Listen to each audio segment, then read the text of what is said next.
Good evening, I'm Renata Burnett with Monday's edition of the Regional News. In St. Vincent and the Grenadines, Prime Minister Dr. Ralph Gonsalves has hinted at changes in his government when Parliament meets next week for the first time in its temporary new home. When the Parliament is open on the 13th back here, you're likely to see one or two changes in the political configuration of the government side. But that is a decision for another time, Gonsalves said on Thursday as he addressed the official opening of the temporary Parliament building. The government says it will build a new Parliament building in Richmond Hill on the outskirts of the city and has built a temporary building to house the National Assembly in the interim. Political observers have speculated that Prime Minister Gonsalves could replace one or more of the four government senators, in keeping with a practice he has adopted at the mid-term of the election cycle since coming to office in March 2001. In Trinidad and Tobago, an estimated 200 migrants were detained on Sunday morning during a police exercise in St. James.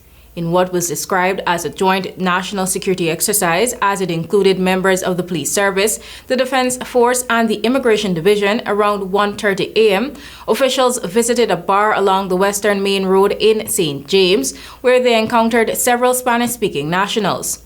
According to the reports, officers proceeded to check the registration status of all persons who were in attendance at the event. Just under 200 people between the ages of 17 and 46 were detained after they failed to provide proof of legal entry and legal status in the country. Trinidad-based Venezuelan activist Yesenia Gonzalez, who was saddened by the news of the operation, said most of the people who were detained are asylum seekers who are in the country in transit to places like Canada. And while she understands the state has a job to do and that the operations will be hard to determine legal statuses and so forth, things like this break her heart. And finally, the presidents of Brazil and Colombia discussed regional coordination to fight deforestation and protect the world's largest and most biodiverse rainforest at a meeting in Colombia's Amazonian city of Leticia.